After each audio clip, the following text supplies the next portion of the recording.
Well, hello folks, welcome to the latest video. We've been trying to fix this. This is a Bosch IXO and it is having a problem in that when it's trying to run, it's kind of growling. It just sort of growls and it doesn't get going properly. When I run it either directly on the terminals here or through, you can just see that I've soldered a couple of wires on there, or through the actual mechanism itself, it seems to run just fine. And there may be an issue with it not charging properly, but that shouldn't stop it from running on a fully charged battery.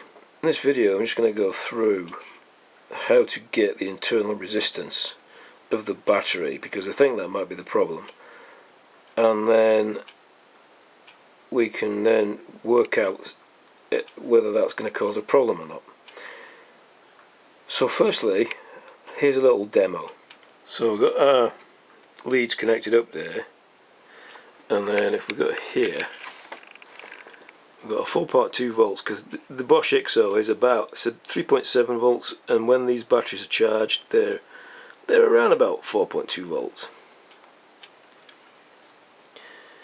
So when we connect it,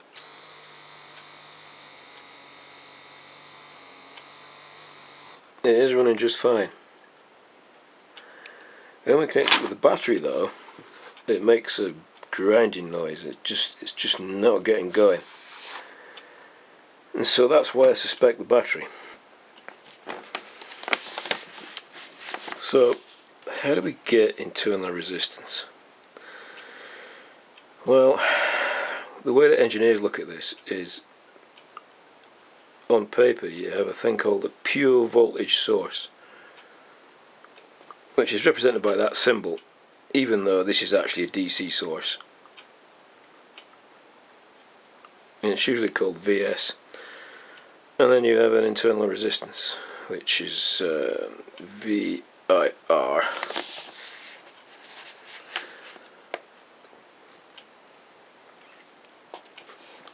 And then you've got some kind of a load, which in our case is actually a motor, but to test the battery we can put in its place a resistor, and that's the load, and that would typically be RL.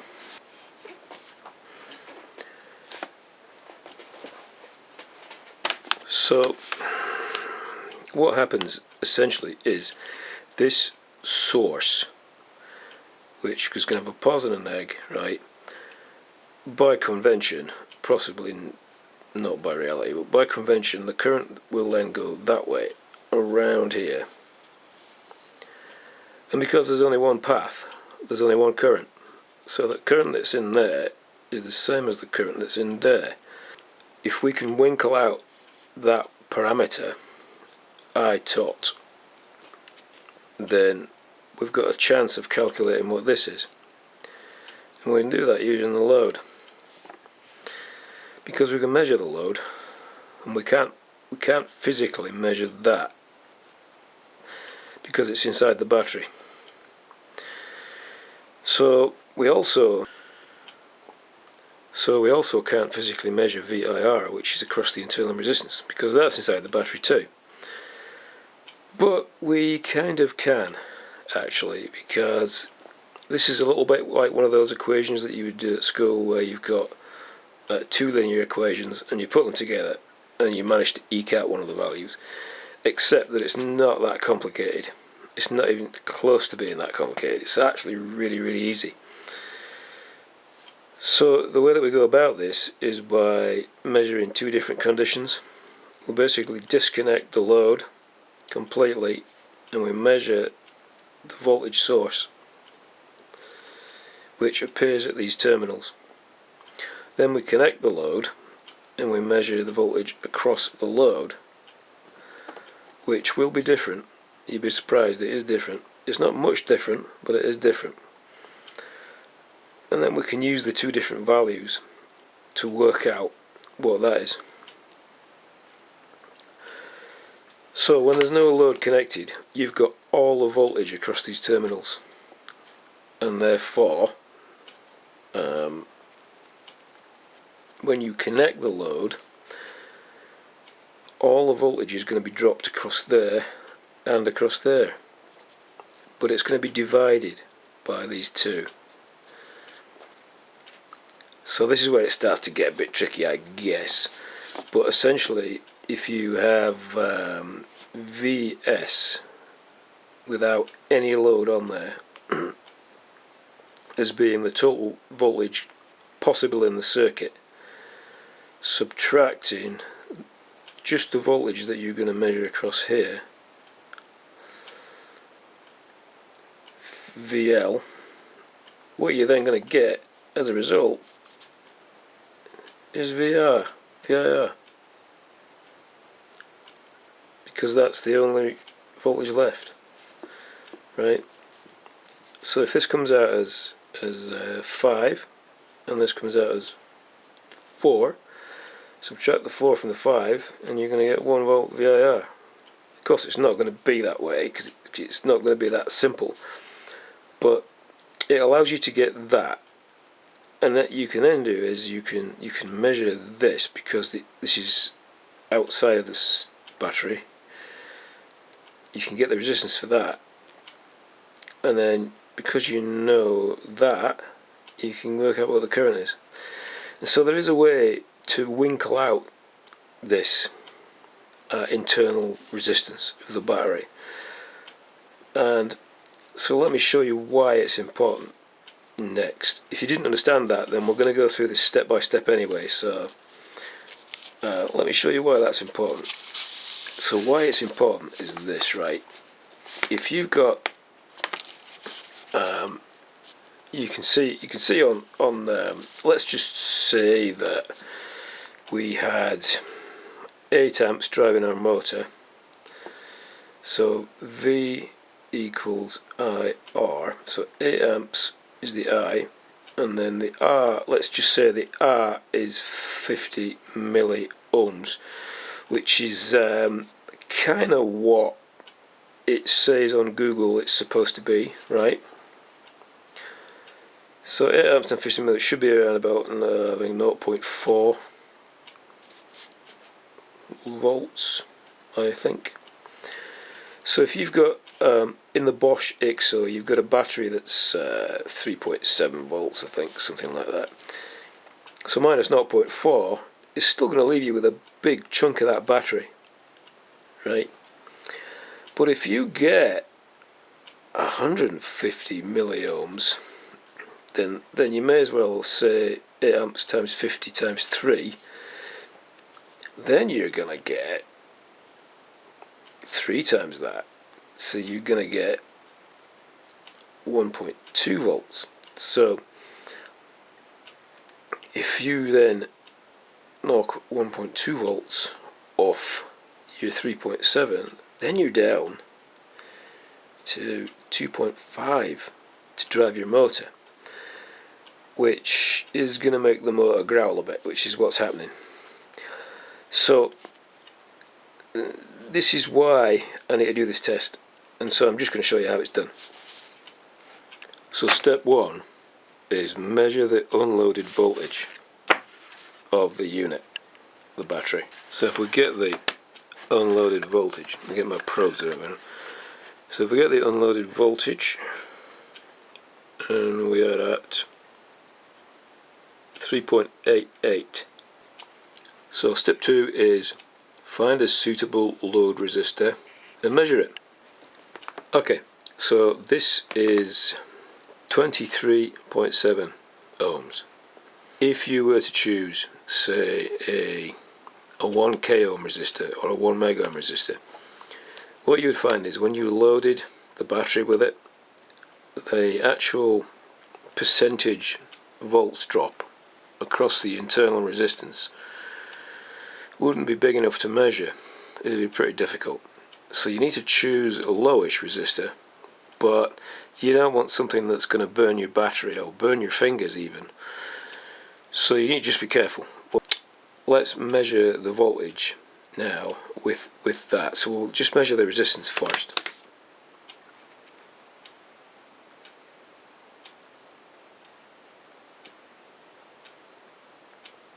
There you go, 23.7. So the reason that I recommend that you measure the resistance is never trust the nominal value, especially when you're trying to do something accurate. The nominal values are quite often a little bit off, especially if it's old, which these are, by the way.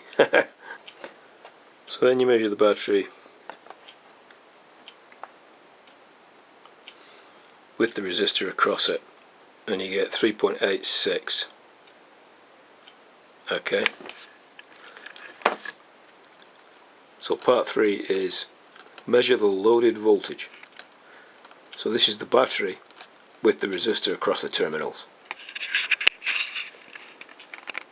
Okay, so the total voltage available, the measure is 3.887, and so that's the total voltage available from this voltage source, 3.887, and it is across those two resistors. That's the load, and that's the internal resistance. Right. So, in order to get that, we measured the load voltage as 3.86. So that across that there is 3.86. So then it stands to reason that if you take the total and subtract 3.86, whatever's left is what you've got across that. So there you go. So 3.887 minus 3.86 equals 0.027. Okay, so that there is 0.027 volts. So we're halfway there, folks. All we've got to do now is get the current, which is the same all the way through. So we've got the voltage, we measure the resistance, that means we can calculate the current. So the voltage is 3.86, and if you divide by the resistor, which if you remember we measured that, so if you remember we measured the resistance at 23.7 ohms, so divide that by that and we get a current of 163 milliamps, which is 0.163 amp. It's just effectively the same thing, right? So now we've got that voltage and we've also got the current that's going through it. So we can now work out what IR is. So as you know, V over I equals R. So 0.027 divided by 0.163 amps equals 165 milliohms. So that is a problem. So if we run our little motor here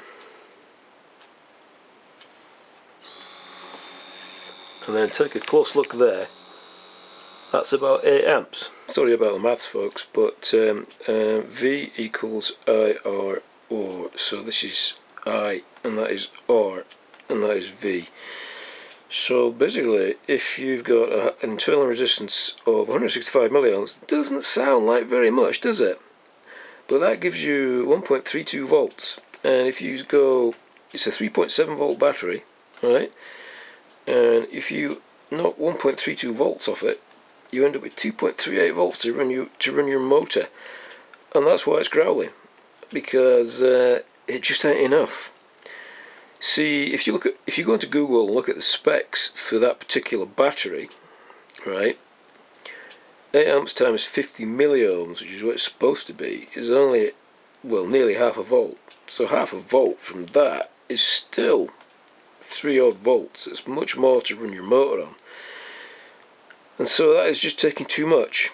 It's taking too much off the total. And of course when the battery runs down a bit, it'll be even less. So I think we can conclude that our battery needs to be replaced. Okay, so for those of you who want all of the steps, alright, so measure VS, the unloaded voltage with nothing on it, just across the terminals of the battery. Find a suitable load resistor, which needs to be kind of lowish. You don't want one that's too high or you won't be able to measure it. And then measure the loaded voltage with the load resistor on the battery. Right, so that's VS, RL and VL. So then your calculations are, right, you want the current in the whole circuit, which is VL over RL. You want the voltage across the internal resistance, which is the total voltage available, that one, minus the voltage across the load, that one. This will be a small number, right? That's the volts across the internal resistance.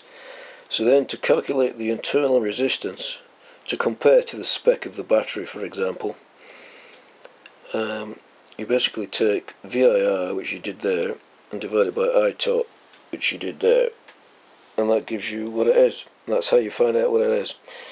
And this internal resistance is a very, very substantial common spec of batteries. So if you look at the spec of a battery, you will see that. So that brings us to the end of this little video, folks. It is just a short little video. So thanks very much for watching. I hope that's helped somebody out.